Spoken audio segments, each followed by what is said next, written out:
को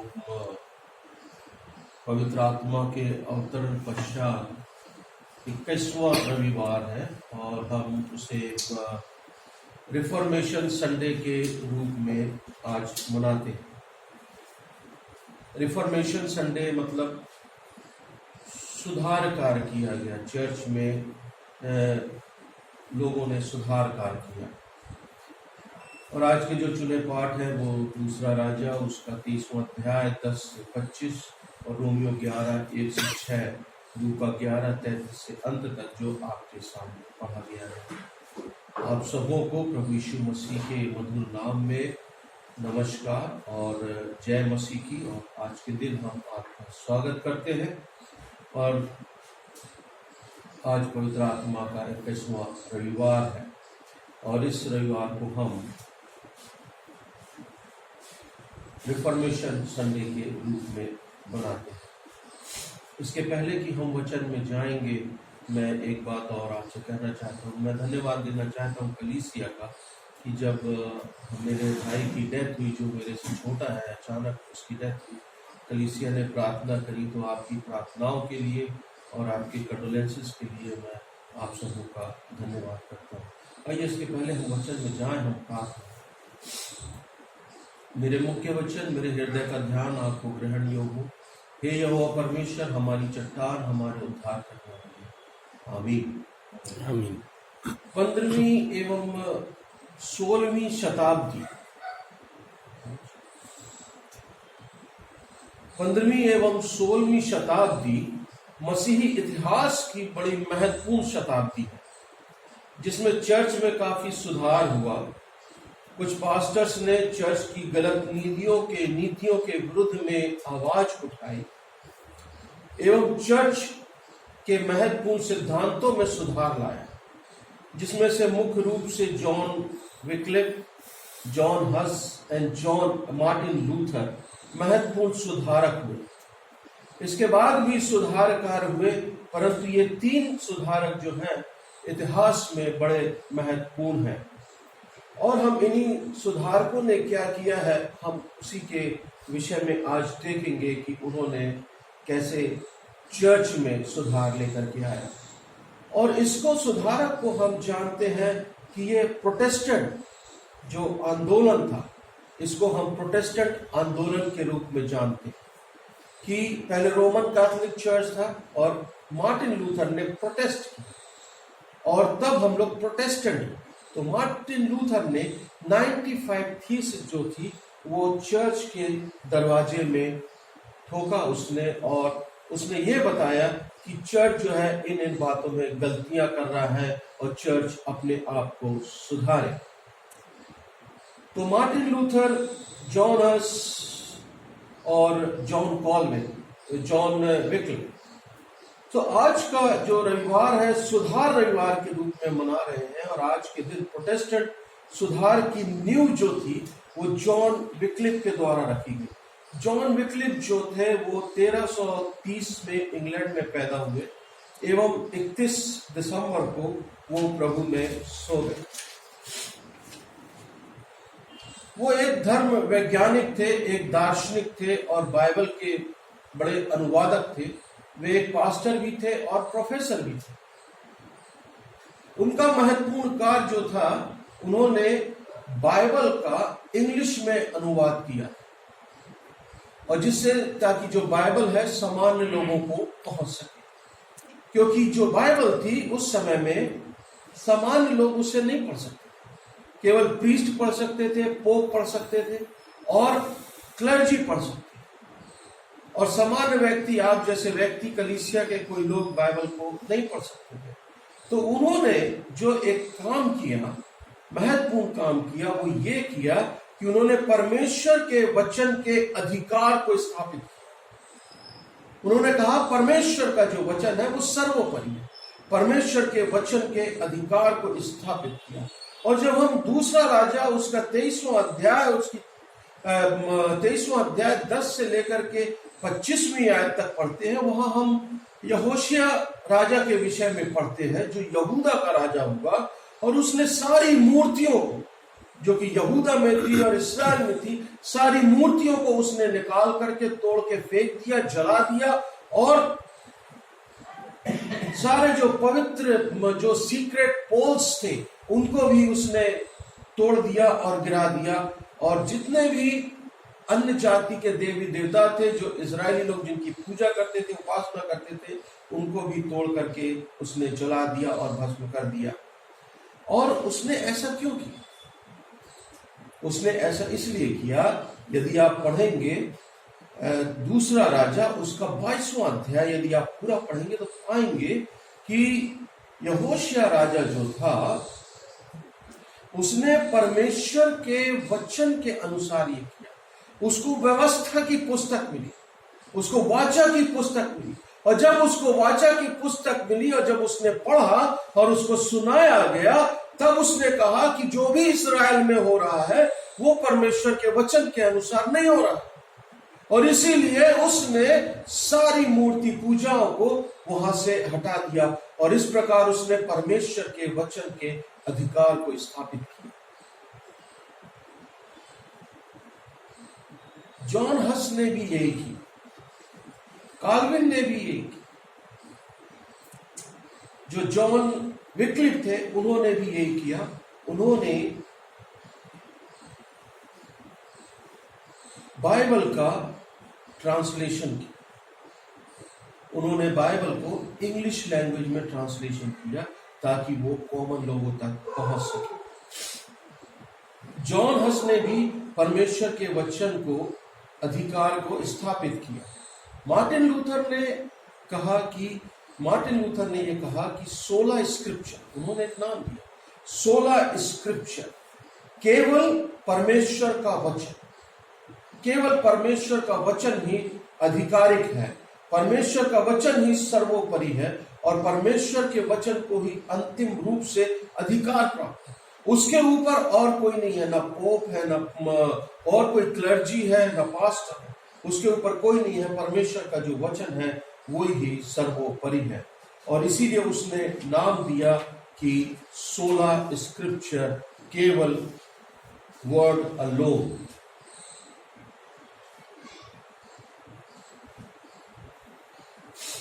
और परमेश्वर के वचन के अनुसार चले, जितने भी लोग हैं परमेश्वर के वचन के अनुसार चले और मसीह की आज्ञा के अधीन रहे। और जॉन हस ने कुलूसियों की पत्री, उसका पहला अध्याय, उसके 18वें पद को उन्होंने कोट किया। उन्होंने कहा कि वही देह अर्थात कलीसिया का सिर है, वही आदि है और मरे हुओं में से जी उठने वालों में पहलौठा है, कि वो सब बातों में वही प्रधान है।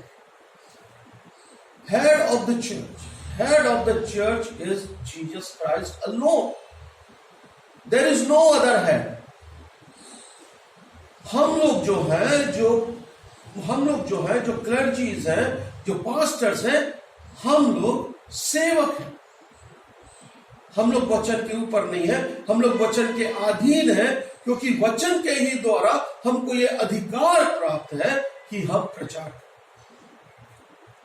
वचन के ही द्वारा हमको यह अधिकार दिया गया है। हम सब सेवक हैं, हम वचन के ऊपर नहीं हैं, और हम सबों को वचन के अनुसार ही चलना है। तो जॉन हस ने कहा कि जो हेड ऑफ द चर्च है वो क्राइस्ट है, जो प्रधान है वो क्राइस्ट है, हम सब सेवक हैं।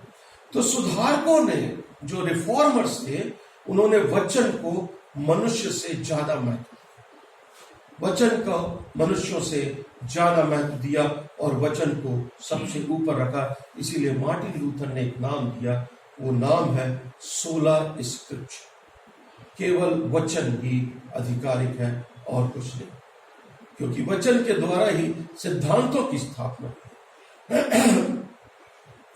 दूसरा जो सिद्धांत है जो स्थापित किया गया वचन के द्वारा, वो है सोला फीडा। सोला फीडा मीन्स केवल विश्वास, विश्वास अलोन, फेथ अलोन।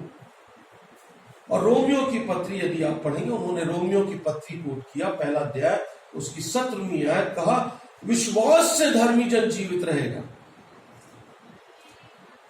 विश्वास से धर्मी जन जीवित रहेगा। We are justified by our faith. विश्वास के द्वारा ही हम धर्मी ठहराए जाते हैं और विश्वास के द्वारा ही हम जीवित रहे। चाहे कोई भी हो, सामान्य लोग हो, पास्टर्स हो, प्रीस्ट हो, महिला हो, पुरुष हो, धनी हो, कंगाल हो, ऊंची जाति का हो, छोटी जाति का हो, मसीह के ऊपर जो विश्वास रखते हैं धर्मी ठहराए जाते हैं और केवल विश्वास द्वारा ही धर्मी जन जीवित रहेगा।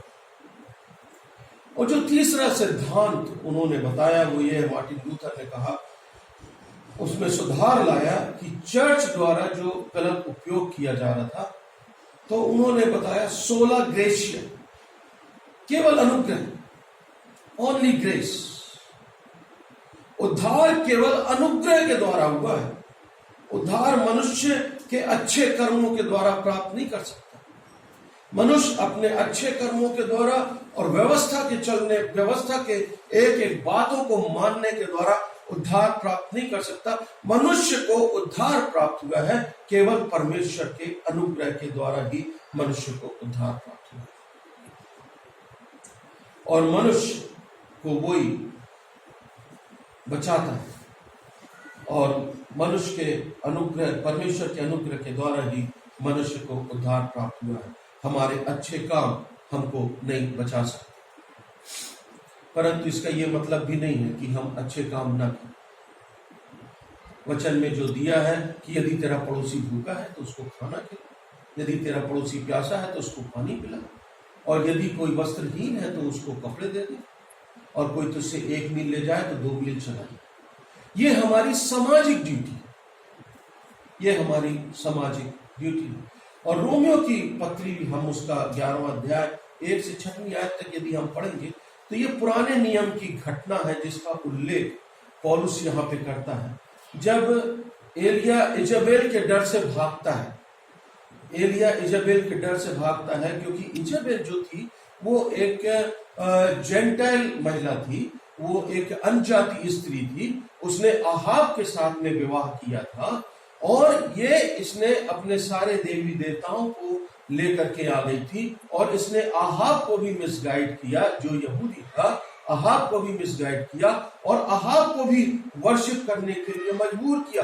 अहाब भी देवी देवताओं की वर्शिप करने लगा और अहाब ने भी बड़े बड़े सीक्रेट पोल बना दिए और उनकी उपासना करने लगा और इस्राएलियों से भी उनकी उपासना करवाई। और इजाबेल ने बहुत से भविष्यवक्ताओं को मार डाला, बहुत से भविष्यवक्ताओं को इजाबेल ने मार डाला। और जब उसने बहुत से भविष्यवक्ताओं को मार डाला तो एलिया केवल भाग करके जाता है और एलिया परमेश्वर से कहता है कि केवल मैं ही बचा हूं, मैं ही बच गया। लेकिन परमेश्वर क्या कहता है? परमेश्वर कहता है कि मैंने 7,000 लोगों को बाल के आगे घुटने टेकने से रोका, मैंने बचाया। तू भी जो बच के आया है अपने आप से बच के नहीं आया, मेरे अनुग्रह से बच के आया, क्योंकि मैंने तुझे बचाया। तो परमेश्वर के अनुग्रह के द्वारा ही हम बचाए जाते हैं। हम किसी की प्रार्थना के द्वारा नहीं बचाए जाते हैं और हम किसी के द्वारा नहीं बचाए जाते हैं, लेकिन हम परमेश्वर के अनुग्रह के द्वारा बचाए जाते हैं। यीशु मसीह के ऊपर विश्वास है, हमारे अच्छे काम हमको नहीं बचाए,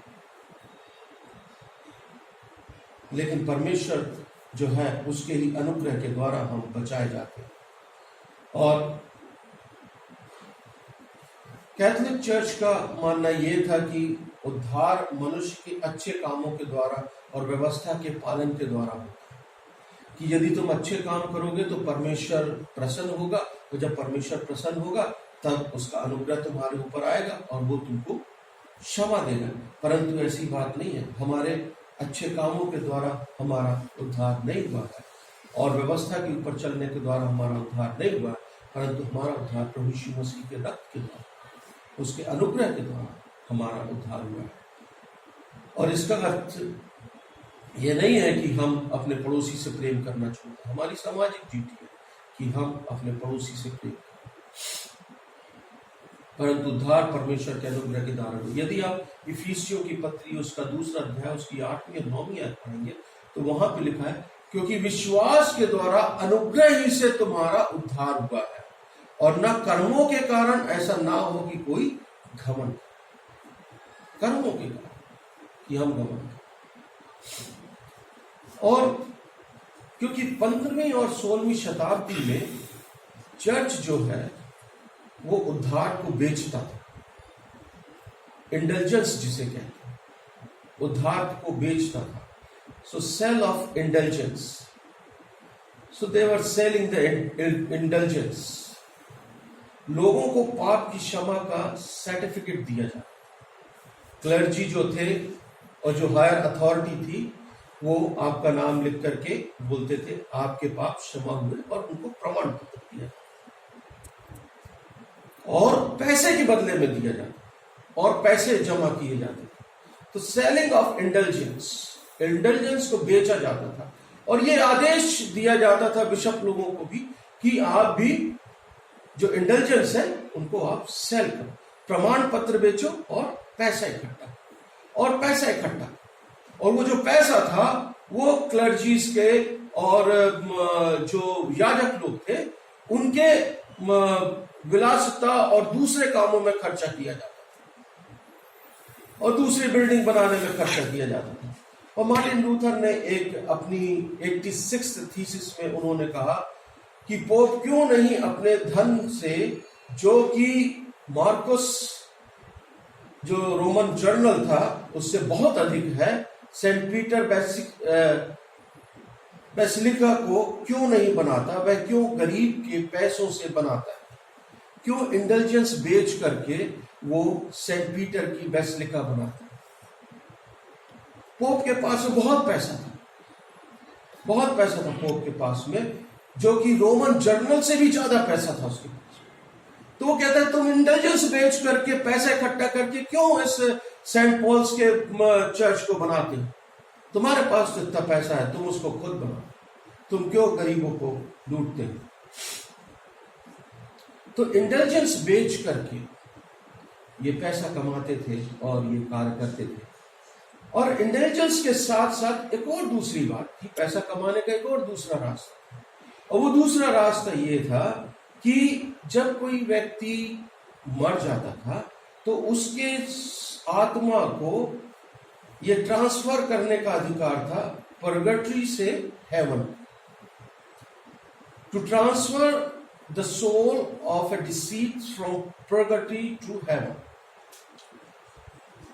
तो जो परगेटरी है वो एक ऐसी जगह है जहां पर कष्टदायक जगह, जहां पे व्यक्ति कष्ट में रहता मरने के बाद में। तो क्या करते थे, जैसे कि मेरा पिता मर गया, मेरी मां मर गई और वो परगेटरी में है, तो मैं पोप के पास जाऊंगा, क्लर्जी के पास जाऊंगा, बिशप के पास जाऊंगा, और वो मेरे लिए प्रार्थना करेंगे, मैं उनको पैसा दूंगा, तो मेरे माता पिता जो है परगेटरी से कहां चले जाएंगे, स्वर्ग में चले जाएंगे। तो transfer of souls from purgatory to heaven, ये भी एक पैसा कमाने का एक रास्ता। सुधारकों ने कहा कि ये नैतिक भ्रष्टाचार है, ये एक नैतिक भ्रष्टाचार है, क्योंकि चर्च गरीबों को धर्म के नाम पे क्या कर रहा है, लूट रहा है। चर्च गरीबों को धर्म के नाम पे लूट रहा है, उनका शोषण कर रहा है, या बाइबल के नैतिक मूल्यों के विरोध में। बाइबल में बहुत सारे नैतिक मूल्य दिए हैं, लेकिन एक नैतिक मूल्य जो है वो मैं आपको बताना चाहता हूं, जो 10 आज्ञाओं में है। एक आज्ञा वो ये है, thou shall not steal, तू चोरी ना करना। और बहुत से नैतिक मूल्य है जो कि यदि आप गॉस्पेल पढ़ेंगे, लूका रचित सुसमाचार उसका 13वां अध्याय से लेकर के अंतिम तक 13वां अध्याय उसकी 33वीं आयत से लेकर के 54वीं आयत, ये नैतिक मूल्य है कि thou shall not steal, तू चोरी ना करना। लेकिन हम क्या कर रहे हैं, चोरी कर रहे हैं, धर्म के नाम पर हम चोरी कर रहे हैं। और बाइबल में बहुत से नैतिक मूल्य दिए गए हैं। चर्च धर्म के नाम पर लोगों को लूट रहा था और उनका शोषण कर रहा था, और सुधारकों ने इस कार्य का विरोध किया ताकि चर्च में सुधार आ सके। और सुधारकों ने वचन को अधिकार दिया और वचन को महत्व दिया और वचन को सर्वोपरि परमेश्वर के वचन के अधिकार को चर्च में स्थापित किया। जो भी किया गया वचन के अनुसार, जो भी लिखा हुआ है उसके अनुसार। और परमेश्वर के वचन को बहुत ही महत्व दिया गया और परमेश्वर के वचन के अधिकार की स्थापना की। इसीलिए जब भी हम कोई कार्य करते हैं और जब भी हमारी कलीसिया में कोई कार्य होता है, हम उसको परमेश्वर के वचन के अनुसार उसका मूल्यांकन करें। और परमेश्वर हम सबों को सुधार को जैसी सामर्थ्य दे, साहस दे कि किसी भी प्रकार का धार्मिक सिद्धांत, आत्मिक सिद्धांत और नैतिक सिद्धांत जो कि बाइबल के अनुसार नहीं है और कलीसिया में किया जाता है, तो हम उसके विरोध में बोलें। हम उसको बोले कि ये बाइबल के अनुसार नहीं है, आप इसको ऐसा क्यों कर। हम अपनी वॉइस रेस करें, बोले उसको, उसका कॉन्सिक्वेंसेस हमको भोगना पड़ेगा। जितने भी लोग थे, जॉन हस था तो उनको जिंदा जला दिया गया, विक्लिफ को जिंदा जला दिया गया, मार्टिन लूथर के साथ भी हुआ, और जितने रिफॉर्मर्स हुए हैं सबके साथ में यही हुआ। लेकिन उन्होंने चर्च में सुधार लाया। यदि कोई भी बात जो भी वचन के अनुसार नहीं है होती है, तो हम उसके लिए आवाज उठाएं और हम उसके लिए बोले कि ये काम जो है वो परमेश्वर के वचन के अनुसार नहीं है, परमेश्वर के सिद्धांतों के अनुसार नहीं है, बाइबल की नीतियों के अनुसार नहीं है, परमेश्वर के वचन के अनुसार नहीं है। इसीलिए हम उसका विरोध करें और तभी हम चर्च में सुधार ला सकते हैं। इसके लिए हमको कॉन्सिक्वेंसेस भोगना पड़ सकता है। और जो सबसे बड़ा कॉन्सिक्वेंसेस होता है वो क्या होता है? एक्सकम्युनिकेशन। इस व्यक्ति को कलीसिया से बाहर निकालना। पादरी साहब, ये व्यक्ति हमारे अनुसार नहीं चलता है, ज्यादा बोलता है, इसको कलीसिया से बाहर। ये एक टाइप का पनिशमेंट है जो हमको दिया जाता है, जो रिफॉर्मर्स की वॉइस को रोकते। इसीलिए परमेश्वर का वचन कहता है कि परमेश्वर के वचन के अनुसार परमेश्वर हमें सामर्थ्य दे और साहस दे। जिस प्रकार से परमेश्वर ने साहस और सामर्थ्य रिफॉर्मर्स को दिया, अपने सेवकों को दिया कि वो चर्च में सुधार ला सके। और यदि चर्च में हम कोई भी ऐसी बात पाते हैं जो वचन के अनुसार नहीं है, तो हम उसके लिए आवाज जरूर उठाएं। आइए हम प्रार्थना करें। अनुग्रहकारी परमेश्वर पिता, आपने 15वीं और 16वीं शताब्दी के सुधारकों को एक मजबूत विश्वास और साहस दिया।